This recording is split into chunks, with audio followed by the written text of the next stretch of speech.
Hello friends, welcome है आप सभी का तनु क्लासेस 8 को में। तो आज हम लेकर के आए हैं ज्योग्राफी के चैप्टर 5 यानी प्राथमिक क्रिया का सेकंड वीडियो लेक्चर। इसमें हम लोग बचे हुए थ्योरी का एक्सप्लेनेशन करेंगे। तो काफी इंपॉर्टेंट चैप्टर है। अगर आप इस चैप्टर का फर्स्ट वीडियो नहीं देखे हैं प्राथमिक क्रिया का, तो प्लीज पहले फर्स्ट वीडियो को भी देख लें। इससे क्या होगा कि आपका पूरा थ्योरी कंप्लीट हो जाएगा इस चैप्टर से रिलेटेड, यानी प्राथमिक क्रिया से रिलेटेड। तो चलिए देखते हैं ध्यान से। सबसे पहले हम लोग पढ़ना है, उसमें हम लोग पढ़े थे निर्वाह कृषि के बारे में। अब हम यहाँ क्या पढ़ेंगे, निर्वाह कृषि के प्रकार के बारे में पढ़ेंगे। ठीक है, निर्वाह कृषि के दो प्रकार होते हैं, आदिकालीन निर्वाह कृषि, उसके बाद होते हैं गहन निर्वाह कृषि।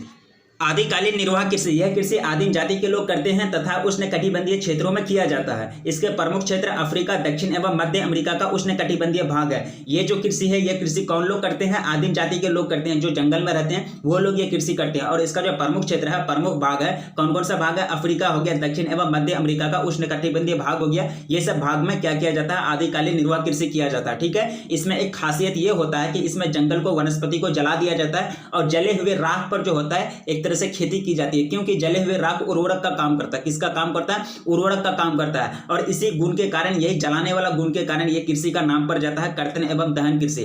क्या कहते हैं इसको? कर्तन एवं दहन कृषि भी कहते हैं। ठीक है, इसमें वनस्पति को जला दिया जाता है, उसके बाद उस पर खेती की जाती है। इसमें जो होता है, खेतों का जो आकार होता है छोटा छोटा होता है, एक तरह से छोटे छोटे प्लॉट में बटे हुए रहते हैं इसमें खेत का आकार। ठीक है, और इसमें जो होता है खेती किस प्रकार से की जाती है? लकड़ी हो गया, कुदाल हो गया एवं फावड़े के द्वारा की जाती है। यानी लकड़ी, कुदाल एवं फावड़े के द्वारा कौन सा खेती की जाती है? आदिकालीन निर्वाह कृषि। यानी आदिम जाति के लोग के पास होंगे ही क्या? यही होंगे, लकड़ी होगा, कुदाल होगा या फिर फावड़ा होगा। उसके पास कोई तरह तरह के एक तरह से नए नए मशीन तो नहीं होंगे। यही सब के माध्यम से वो लोग क्या करते थे? आदिकालीन निर्वाह कृषि करते थे आदिम जाति के लोग। ठीक है, मिट्टी का उपजाऊपन खत्म हो जाने के बाद, मिट्टी का जो उपजाऊपन है यानी जो उर्वरक कार्य क्षमता है वो खत्म हो जाने के बाद क्या करते थे कि कृषक जो है नए क्षेत्र में चल जाते थे। नए क्षेत्र में जाकर के वहां को जंगल को फिर जलाते थे, वहां के वनस्पति को जलाकर फिर वहां के जाकर के कृषि करते थे, जिसके कारण इस कृषि का एक और नाम पड़ गया, जिसको क्या कहते हैं? स्थानांतरणशील कृषि। इसको क्या कहते हैं? स्थानांतरणशील कृषि। दो नाम पड़ चुका है, कर्तन एवं दहन कृषि, उसके बाद क्या पड़ा? स्थानांतरण कृषि। क्योंकि कर्तन एवं दहन कृषि जलाने वाला गुण के कारण इसका इस कृषि का नाम पड़ा। उसके बाद स्थानांतरण कृषि क्यों पड़ा इसका नाम? क्योंकि एक जगह से दूसरे जगह कृषक जो है अपना एक तरह से खेती का जो प्लॉट है, जो खेत है, बदलते रहते थे। एक जगह से दूसरे जगह जाकर के जंगल को जला करके फिर वहां खेती करते थे। ठीक है, ये हो गया आदिकालीन निर्वाह कृषि। फिर भी इसको बताया जा रहा है कि भूमि में जो इसकी जो उर्वरता होती थी, जो भूमि की उर्वरता, इसमें एक तरह से बहुत बड़ी समस्या होती थी। ठीक है, भूमि की उर्वरता कम हो जाने के कारण इसकी सबसे बड़ी समस्या है, यानी कहीं खेती करते थे, खेती किया 3-4 बार, वहां की भूमि की जो उर्वरक क्षमता है यानी उर्वरक शक्ति जो है वह घट जाता था, जिसके कारण एक जगह से फिर दूसरे जगह जाना पड़ता था। तो यह बहुत बड़ी समस्या थी ये कृषि में। किसमें? आदिकालीन निर्वाह कृषि में। यह आदिकालीन निर्वाह कृषि का दो नाम पड़ गया है। आदिकालीन निर्वाह कृषि को आप स्थानांतरण कृषि भी कह सकते हैं, स्थानांतरणशील कृषि भी कह सकते हैं, इसको दहन एवं कीर्तन एवं दहन कृषि भी कह सकते हैं, और एक तरह से आदिमकालीन निर्वाह कृषि का 3 नाम पड़ गया। ठीक है, फिर भी इसका और अलग नाम भी है। इस कृषि को जो कहा जाता है भारत के उत्तर पूर्वी राज्यों में, यानी भारत के उत्तर पूर्वी राज्यों में ये सारे कृषि को, ये तीनों प्रकार के जो कृषि हैं, ये तीनों प्रकार की कृषि एक ही कृषि है। ये जो एक तरह से इसका अलग नाम है, यानी भारत के उत्तर पूर्वी राज्यों में इसको झूमिंग के नाम से जाना जाता है। अमेरिका और मैक्सिको में जो एक तरह से मिल्पा के नाम से जाना जाता है, और मलेशिया एवं इंडोनेशिया में इसको लदांग कहते हैं। ठीक है, यानी इसका अलग अलग नाम पड़ गया। मतलब एक नाम यहाँ आ गया मिल्पा, झूमिंग, मिल्पा, उसके बाद लदांग, मतलब 3 नाम और एक्स्ट्रा हो गया, मतलब 6 नाम पड़ गया। ठीक है, टोटल कितना नाम? 6 नाम। और ये आपको ऑब्जेक्टिव के रूप में पूछा गया क्वेश्चन है बोर्ड एग्जाम में कि मलेशिया एवं इंडोनेशिया में झूमिंग कृषि को क्या कहते हैं। ठीक है, तो वहां ऑप्शन आपको दिया हुआ रहेगा, तो राइट आंसर आपको क्या लगाना है? लदांग। ठीक है, यानी मलेशिया एवं इंडोनेशिया में झूमिंग कृषि को क्या कहते हैं? लदांग कहते हैं, जबकि अमेरिका और मैक्सिको में मिल्पा, और इस कृषि को भारत के उत्तर पूर्वी राज्यों में झूमिंग कहते हैं। ठीक है, तो समझ लिए कीर्तन एवं यानी आदिकालीन निर्वाह कृषि क्या होता है? आदिकालीन निर्वाह कृषि का एक प्रकार है। अब हम दूसरा प्रकार की ओर बढ़ते हैं, गहन निर्वाह कृषि। ठीक है, गहन निर्वाह कृषि काफी इंपॉर्टेंट है, जितने भी हम लोग पढ़ रहे हैं काफी इंपॉर्टेंट है। बोर्ड एग्जाम में जब भी आपको इससे रिलेटेड अगर पूछे जाएंगे तो 5 नंबर से कम नहीं पूछे जाएंगे। ठीक है, इसलिए आप लोग नोट बनाने का कोशिश कीजिए। चलिए हम पढ़ते हैं दूसरा प्रकार, गहन निर्वाह कृषि। ये भी 2 प्रकार का होता है, गहन निर्वाह कृषि भी 2 प्रकार का होता है। ठीक है, इसमें पहला प्रकार है चावल प्रधान गहन निर्वाह कृषि, दूसरा प्रकार है चावल रहित गहन निर्वाह कृषि। अब चावल प्रधान गहन निर्वाह कृषि, इसमें क्या होता है कि इसमें चावल प्रमुख फसल है। क्या है? इसमें चावल प्रमुख फसल है, खेतों का आकार छोटा होता है, जनसंख्या का घनत्व अधिक होता है, यानी ये जो कृषि है इस पर जनसंख्या का बोझ सबसे ज्यादा होता है चावल प्रधान गहन निर्वाह कृषि में। इसमें संपूर्ण कृषक यानी संपूर्ण कृषक जो होते हैं, संपूर्ण कृषक के परिवार खेत में काम करते हैं, यानी परिवार जो होते हैं कृषक उसका पूरा परिवार पूरा फैमिली खेत में काम करता है। किस प्रकार की खेती में? चावल प्रधान गहन निर्वाह कृषि में, ठीक है। यंत्रों की अपेक्षा मानवीय श्रम का अधिक उपयोग किया जाता है, यानी इसमें क्या होता है कि ज्यादा मतलब मशीनीकरण का यूज नहीं किया जाता, इस्तेमाल नहीं किया जाता है चावल प्रधान गहन निर्वाह कृषि में, इसमें नहीं किया जाता, ठीक है, क्योंकि इसमें परिवार जो होते हैं, जो कृषक होते हैं उसका पूरा परिवार एक तरह से काम करता है, पूरा फैमिली काम करता है इसमें मिलजुल करके, ठीक है। इसमें पशुओं के गोबर की खाद का इस्तेमाल किया जाता है, हरी खाद का उपयोग किया जाता है, किसमें? चावल प्रधान गहन निर्वाह कृषि में। ये सब इसका क्या है? प्रॉपर्टी है, विशेषता, ठीक है। फिर भी प्रति कृषि उत्पादन कम होता है, क्यों? क्योंकि इसमें जो होता है प्रति कृषि उत्पादन फिर भी कम होता है, क्योंकि इसमें एक तरह से जनसंख्या का बोझ अधिक होता है, खेतों का जो आकार होता है छोटा होता है, खेतों का आकार छोटे होने के कारण जनसंख्या का बोझ अधिक होने के कारण एक तरह से यंत्रों का उपयोग नहीं किया जाने के कारण क्या होता है कि इसमें कृषि का जो उत्पादन होता है कम होता है। ये सब एक तरह से डेमेरिट्स हो जाता है, ये सब के कारण इसमें कृषि का जो उत्पादन होता है कम होता है, ठीक है। ये हो गया पहला प्रकार गहन निर्वाह कृषि का पहला प्रकार चावल प्रधान गहन निर्वाह कृषि। अब दूसरा जो प्रकार है चावल रहित गहन कृषि, चावल रहित गहन कृषि, ठीक है। चावल रहित का मतलब क्या होता है? रहित का मतलब होता है के बिना, ठीक है। रहित का मतलब होता है विदाउट, यानी के बिना, ठीक है। चावल रहित गहन कृषि मतलब वह कृषि जिसमें चावल की खेती नहीं की जाती है, इसमें चावल कृषि नहीं की जाती, इसमें चावल की कृषि नहीं की जाती है, गेहूं के मतलब एक तरह से नहीं की जाती है। उसके बाद ये कह रहा है कि इसमें चावल की कृषि नहीं कर गेहूं, सोयाबीन, जौ, सोरपम आदि की कृषि होती है। चावल की खेती को छोड़कर के क्या कौन कौन सा खेती? गेहूं हो गया, सोयाबीन हो गया, जौ हो गया, सोरपम हो गया, ये सब की खेती होती है चावल रहित गहन निर्वाह कृषि में, ठीक है।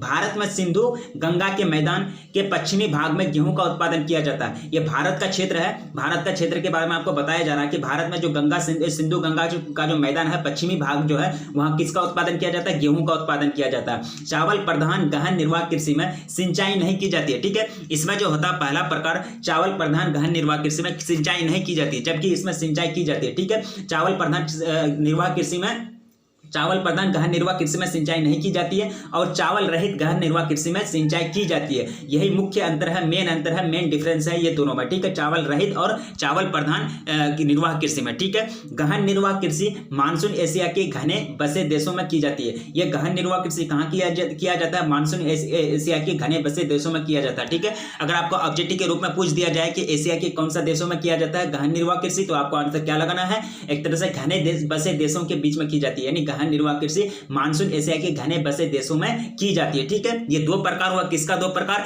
गहन निर्वाह कृषि का, दो प्रकार चावल प्रधान गहन निर्वाह कृषि, चावल रहित गहन निर्वाह कृषि, ठीक है। उसके बाद इसका भी हम लोग जो निर्वाह कृषि का दो प्रकार पढ़े, निर्वाह कृषि का दो प्रकार, आदिकालीन निर्वाह कृषि, गहन निर्वाह कृषि, आदिकालीन निर्वाह कृषि पढ़ लिए। उसके बाद जो आगे पढ़े गहन निर्वाह कृषि, इसका भी दो प्रकार पढ़ लिए, ठीक है, ठीक है। अब आगे बढ़ते हैं रोपण कृषि के बारे में। कृषि का जितने भी प्रकार हम लोग पढ़ रहे हैं काफी इंपॉर्टेंट है और ये बोर्ड एग्जाम में पूछे जाते हैं चैप्टर 5 से आपको प्राथमिक क्रिया से, ठीक है, ज्योग्राफी का, ठीक है। काफी इंटरेस्टिंग चैप्टर है। अब हमको पढ़ना है रोपण कृषि के बारे में, ठीक है। रोपण कृषि क्या होता है? देखिए, यह एक प्रकार का व्यापारिक कृषि है और इसमें चाय, कॉफी, कोको, रबर, कपास, गन्ना आदि केले जो होता है इसका उत्पादन किया जाता है और इसको बाजार में बेचा जाता है। रोपण कृषि में किसका उत्पादन किया जाता है? अगर आपको पूछ दिया जाए कि रोपण कृषि में किसका उत्पादन किया जाता है, जो आपको अगर क्वेश्चन पूछे जाएंगे तो 3 नंबर 2 नंबर के क्वेश्चन पूछे जाएंगे, ठीक है। 3 नंबर 2 नंबर कम नहीं है, इसलिए आप लोग ध्यान से पढ़िए। इसमें जो होता है रोपण कृषि में किसका उत्पादन किया जाता है? चाय हो गया, कोको हो गया, रबर, कपास, गन्ना, केले, अनानास, जबकि इसमें गेहूं, चावल की खेती नहीं की जाती है, ठीक है। ध्यान से देखिए यहाँ, ठीक है। अनानास इत्यादि का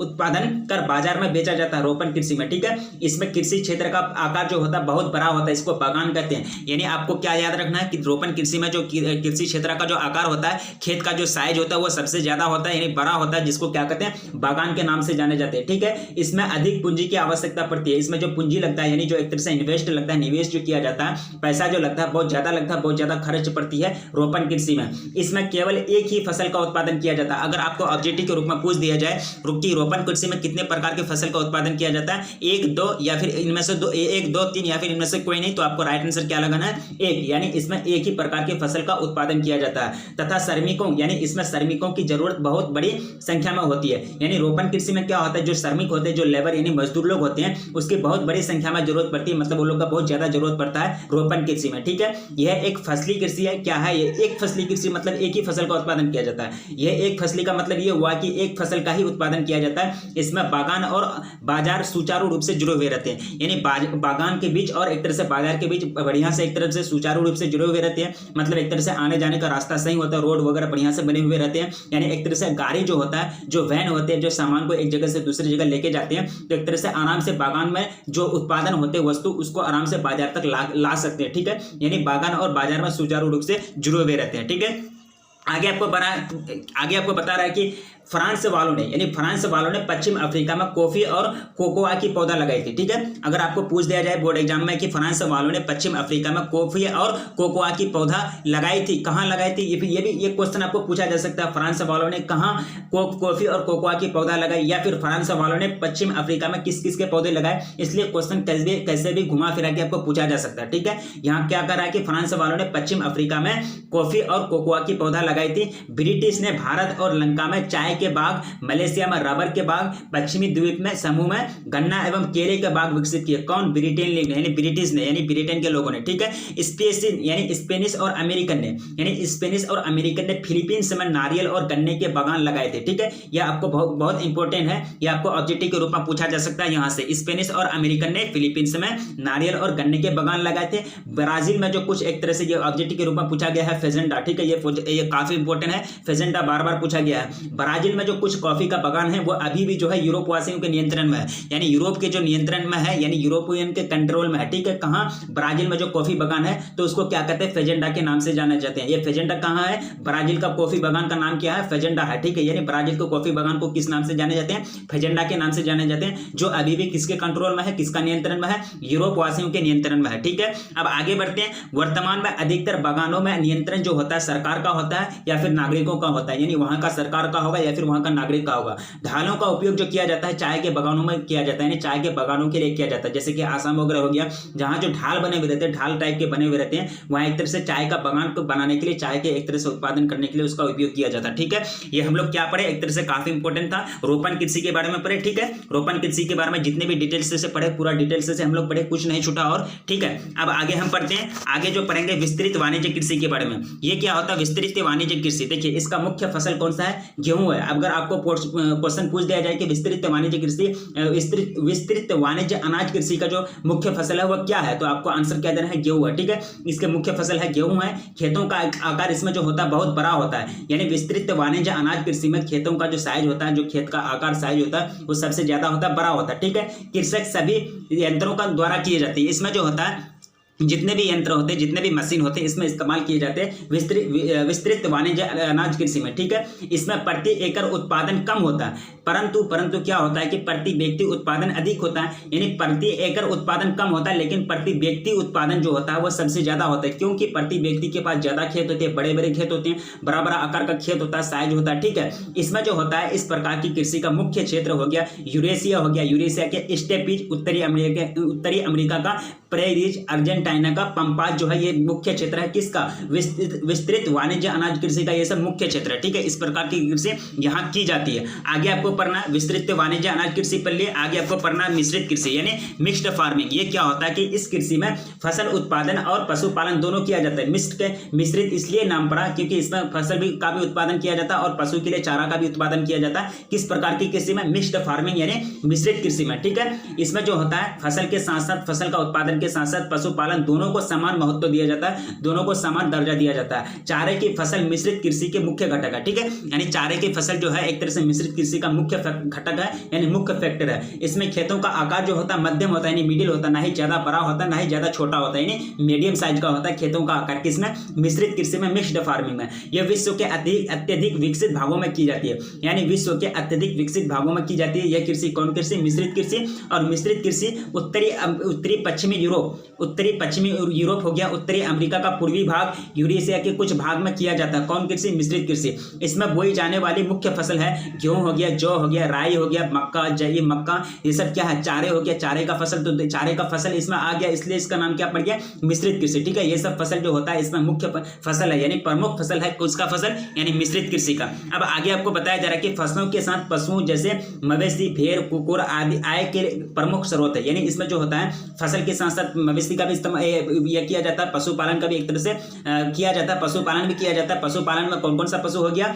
मवेशी हो गया, एक तरह से भेड़ हो गया, कुकुर हो गया। आय सबको, यही सबको मतलब एक तरह से आय की प्राप्ति करने के लिए, इनकम की प्राप्ति करने के लिए मुख्य स्रोत के रूप में इसमें पाला जाता है। किस प्रकार की कृषि में? मिश्रित कृषि में। ठीक है, मिश्रित कृषि क्या होता है, ये सब एक तरह से मेन जो पॉइंट है वो सब आप जान लिए। अब आगे पढ़ते हैं डेयरी कृषि के बारे में। ठीक है, काफी इंपॉर्टेंट है डेयरी कृषि। कृषि के जितने भी टाइप है सारा टाइप इसी वीडियो में कंप्लीट कर लेंगे, कोई टाइप हम लोग का नहीं छूटेगा। ठीक है, जितने भी प्रकार है कृषि के, जितने भी फार्मिंग के टाइप से होती है, सब टाइप को हम लोग एक ही वीडियो में कंप्लीट कर लेंगे। इसी वीडियो में कोई भी कृषि का प्रकार आपको नहीं छूटेगा। अगर आप पढ़ के जाइएगा तो कोई भी चीज आपको नहीं छूटेगा। ठीक है, इसलिए आप लोग पूरा वीडियो को एक तरह से देखिए। तो चलिए हम लोग पढ़ते हैं डेयरी कृषि के बारे में। यानी डेयरी फार्मिंग क्या होता है? इसमें जो होता है इसमें पूंजी की अधिक आवश्यकता होती है। डेयरी व्यवसाय दुधारू पशुओं के पालन पोषण का सर्वाधिक उन्नत एवं दक्ष प्रकार है। डेयरी आप देख सकते हैं, यानी डेयरी मिल्क आप देखते होंगे, यानी इसमें जो होता है दुधारू पशुओं को पालने का एक तरह से दक्ष प्रकार होता है। ये कौन सा? डेयरी कृषि। यानी इसमें जो होता है डेयरी कृषि का कार्य नगरीय एवं औद्योगिक केंद्रों के बगल में किया जाता है। ये जो कार्य किया जाता है डेयरी कृषि का कार्य, यह कहाँ किया जाता है? नगर एवं औद्योगिक केंद्रों के बगल में किया जाता है, क्योंकि नगर में ज्यादा डिमांड होता है, दूध वगैरह का ज्यादा डिमांड होता है, जिसके कारण वहां ये सब कृषि की जाती है,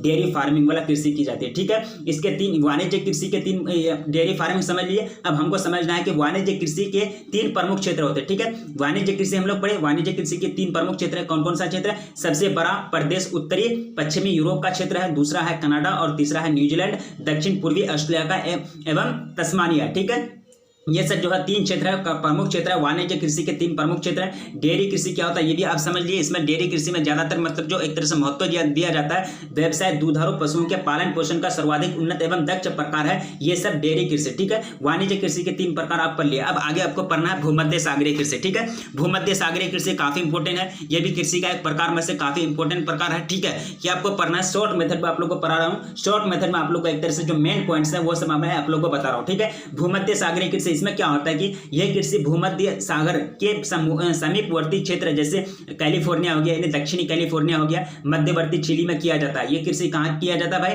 क्षेत्र आपको पूछ दिया जाएगा कि भूमध्य सागरीय कृषि कहाँ की जाती है, तो एक तरह से समीपवर्ती क्षेत्र, यानी सागर के समीपवर्ती क्षेत्र, भूमध्य सागर के समीपवर्ती क्षेत्र में किया जाता है। कौन कौन सा क्षेत्र? दक्षिणी कैलिफोर्निया, मध्यवर्ती चिली में किया जाता है भूमध्य सागरीय कृषि। यह खट्टे फल का उत्पादन होता है, इसमें खट्टे फल का उत्पादन ज्यादा होता है, यानी खट्टे फलों की आपूर्ति करने में यह क्षेत्र काफी महत्वपूर्ण है। यानी भूमध्य सागरीय जो कृषि है इसमें ज्यादातर किसका उत्पादन किया जाता है? खट्टे फल का उत्पादन किया जाता है। आपको ऑब्जेक्टिव के रूप में पूछा जा सकता है कि खट्टे फल की आपूर्ति जो होती है वो कौन सा कृषि से होती है। ठीक है, तो आपको आंसर क्या लगाना है? कृषि, यानी भूमध्य सागरीय कृषि से क्या होती है? खट्टे फल की आपूर्ति होती है। भूमध्य सागरीय कृषि की मुख्य विशेषता अंगूर की खेती। इसमें जो होता है ज्यादातर किसका खेती होता है? अंगूर की खेती होता है भूमध्य सागरीय कृषि में। इस कृषि में उत्पादित फलों एवं सब्जियों को शीत ऋतु में यूरोप एवं यूएसए में भेजा जाता है। यूरोप और यूएसए में भेजा जाता है। कहाँ? यूरोप और यूएसए में। यहाँ जो तरह शीत ऋतु में, यानी एक तरह से ठंडी के मौसम में जो सब्जी का उत्पादन किया जाता है, फल का उत्पादन किया जाता है, इस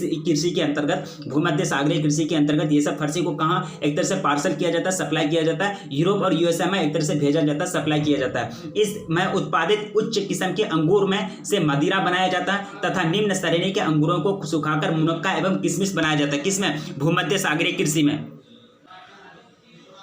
इसमें क्या होता है कि एक तरह से जो होता है, जो कृषि में जो सब्जी का उत्पादन किया जाता है शीत ऋतु में, यूरोप और यूएसए में भेजा जाता है। ठीक है, इसमें उत्पादित उच्च किस्म के अंगूर से मदिरा बनाया जाता है तथा निम्न श्रेणी के अंगूर से क्या बनाया जाता है? मुनक्का और किशमिश बनाया जाता है। बाजार के लिए जो होता है सब्जी खेती एवं उद्यान कृषि होता है। इसमें क्या खासियत होता है? इसमें जो होता है खेतों का आकार छोटा होता है, यानी बाजार के लिए सब्जी का जो उत्पादन किया जाता है, तो इसमें जो होता है उत्पादन में इस प्रकार की कृषि में क्या होता है कि खेतों का आकार छोटा होता है, यानी ज्यादा बड़ा नहीं होता। ठीक है, इसमें गहन श्रम और अधिक पूंजी की आवश्यकता होती है, यानी बाजार के लिए जो सब्जी का उत्पादन किया जाता है वो कृषि में उद्यान कृषि में, ठीक है।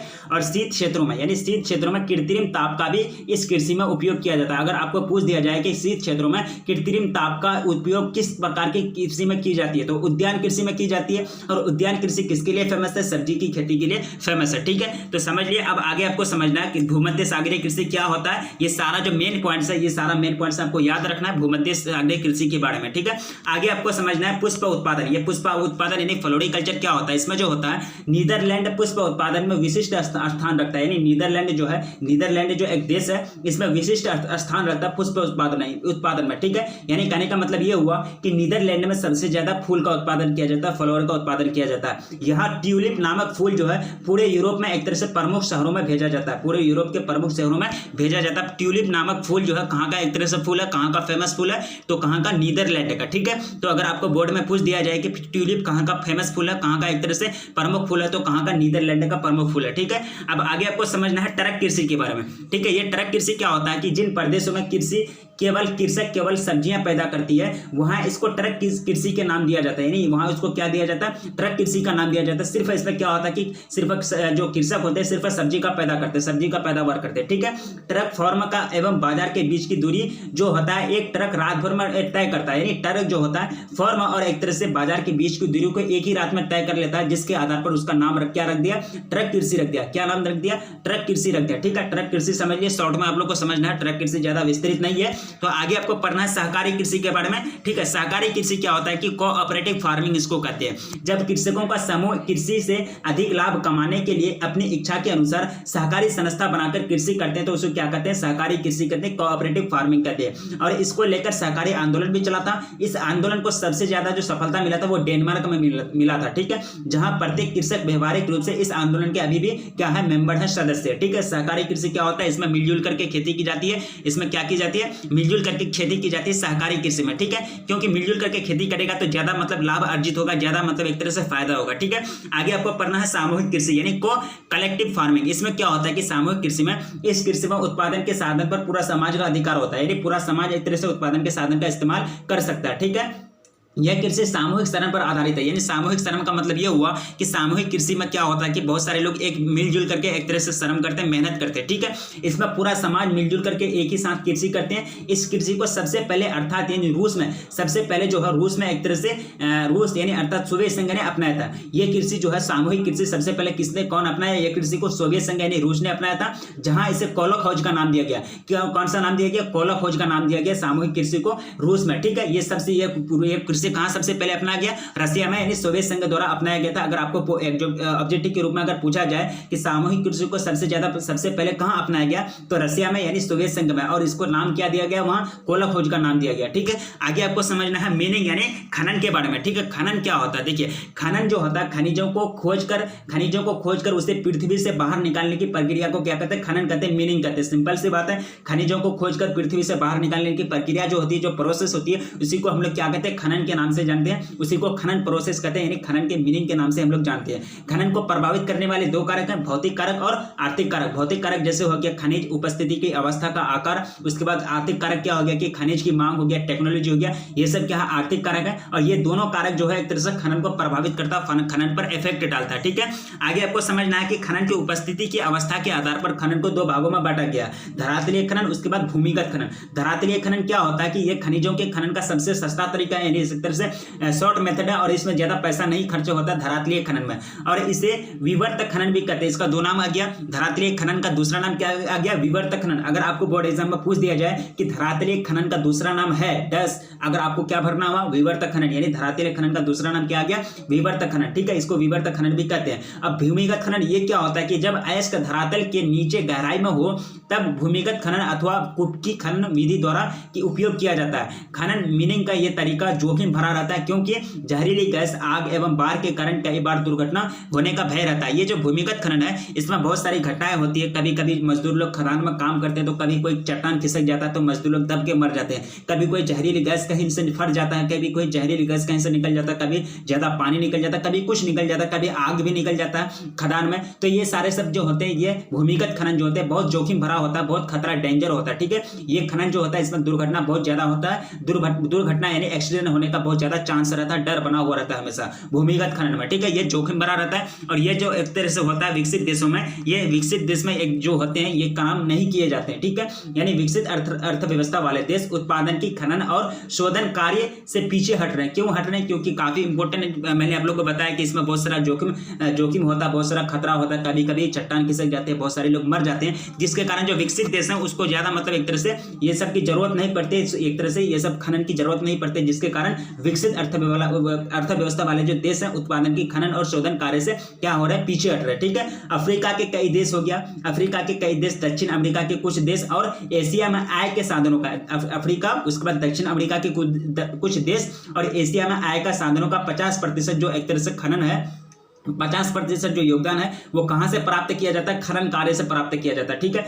ये काफी इंपॉर्टेंट क्वेश्चन है। अगर आपको पूछ दिया जाए कि अफ्रीका के कई देश, दक्षिण अमेरिका के कई देश में जो एक तरह से आय में कितना प्रतिशत योगदान देता है खनन की प्रक्रिया, तो कितना प्रतिशत? 50%, यानी 50% योगदान देता है खनन का कार्य से प्राप्त किया जाता है, इतना आय प्राप्त किया जाता है, ठीक है। तो हम लोग क्या क्या पढ़े, थोड़ा सा रिविजन कर लेते हैं। भूमिगत खनन क्या होता है, उसके बाद धरातलीय खनन, यानी खनन को जो दो एक तरह से खनन को उपस्थिति एवं अवस्था के आधार पर दो भाग में बांटा गया, धरातलीय खनन, भूमिगत खनन, ये सब हम लोग पढ़े। उसके बाद क्या पढ़े, खनन क्या होता है और उसको प्रभावित करने वाले दो कारक, भौतिक कारक और आर्थिक कारक, ठीक है। सामूहिक कृषि क्या होता है, यानी कलेक्टिव फार्मिंग, ये सबसे पहले रसिया द्वारा अपनाया गया था, इसको वहां कोला खोज का नाम दिया गया। सहकारी कृषि क्या होता है, इसमें एक तरह से जो होता है एक तरह से मिलजुल करके खेती की जाती है, कोऑपरेटिव खेती यानी कोऑपरेटिव फार्मिंग, इसमें सभी कृषक मिलजुल करके श्रम करते हैं, एक तरह से काम करते हैं, ठीक है। ट्रक कृषि क्या होता है, इसमें सब्जी का उत्पादन किया जाता है और ट्रक कृषि इसका नाम क्यों पड़ा कि ट्रक जो होता है एक रात में बाजार से और एक तरह से बाजार और एक तरह से फॉर्म यानी जो खेत होता है उसके बीच की दूरी को तय कर लेता है, जिसके कारण यह कृषि का नाम क्या पड़ गया, ट्रक कृषि पड़ गया, ठीक है।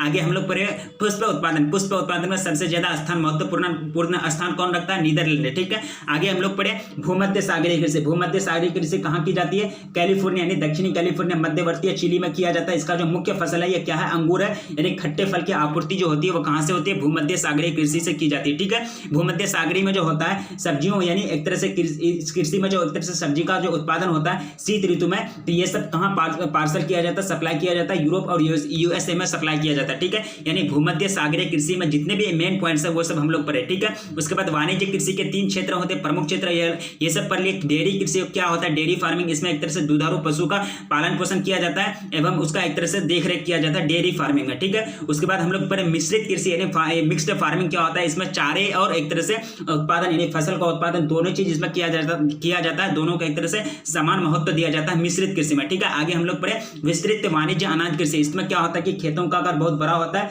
मुख्य जो फसल है इसका गेहूं है, ठीक है। इसमें प्रति व्यक्ति आय कम होता है, यानी सॉरी प्रति एकड़ जो उत्पादन है वो कम होता है, लेकिन प्रति व्यक्ति उत्पादन अधिक होता है, ठीक है। ये आपको अंतर समझना है, प्रति एकड़ उत्पादन कम लेकिन प्रति व्यक्ति उत्पादन अधिक होता है, किसमें, विस्तृत वाणिज्य अनाज कृषि में, ठीक है। विस्तृत वाणिज्य अनाज कृषि हम लोग पढ़े, उसके बारे में पढ़े, ठीक है। उसके बाद जो पढ़े रोपण कृषि क्या होता है, रोपण कृषि क्या होता है, इस सबके जो मेन पॉइंट्स है, काफी इंपॉर्टेंट पॉइंट्स है, जितने भी पॉइंट्स है इसके मेन पॉइंट्स है, सब चीज हम लोग पढ़े रोपण कृषि के बारे में, रोपण कृषि के बारे में, ठीक है। आगे जो हम लोग पढ़े चावल रहित गहन कृषि, उसके बाद चावल प्रधान गहन कृषि, यानी गहन कृषि के 2 प्रकार, चावल प्रधान कृषि, गहन निर्वाह कृषि, उसके बाद चावल रहित गहन निर्वाह कृषि पढ़े, ठीक है। चावल प्रधान गहन निर्वाह कृषि में इसमें चावल की खेती की जाती है और इसमें खेती नहीं की जाती है, चावल रहित गहन निर्वाह कृषि में। आगे जो हम लोग पढ़े एक तरह से आदिकालीन निर्वाह कृषि पढ़े, यानी निर्वाह कृषि के 2 प्रकार पढ़े, सेकंड वीडियो में यही से स्टार्ट किए थे, निर्वाह कृषि, आदिकालीन निर्वाह कृषि, उसके बाद गहन निर्वाह कृषि, ठीक है। तो ये सेकंड वीडियो था, पूरा चैप्टर का जो थ्योरी है यानी चैप्टर 5 का यानी प्राथमिक क्रिया का, ज्योग्राफी का चैप्टर 5 प्राथमिक क्रिया का जितना भी थ्योरी है, तो ये वीडियो में कोई और थ्योरी नहीं रहा, पूरा वीडियो कंप्लीट हो गया, यानी सॉरी पूरा थ्योरी कंप्लीट हो गया, कोई थ्योरी आपका बाकी नहीं रहा, ठीक है। आगे जो इसका आएगा क्वेश्चन आंसर आएगा, ऑब्जेक्टिव और सब्जेक्टिव क्वेश्चन आएगा। अगर आप प्लीज चैनल पर पहली बार आए तो प्लीज चैनल को सब्सक्राइब कर लें, क्योंकि इस चैनल पर आपको तैयारी कराई जाती है, ठीक है। अगर वीडियो को लाइक नहीं किए तो प्लीज वीडियो को लाइक कर दें, क्योंकि वीडियो बनाने में काफी मेहनत लगती है। तो रखिए अपना ख्याल, मिलेंगे फिर नेक्स्ट वीडियो में, तब तक के लिए जय हिंद।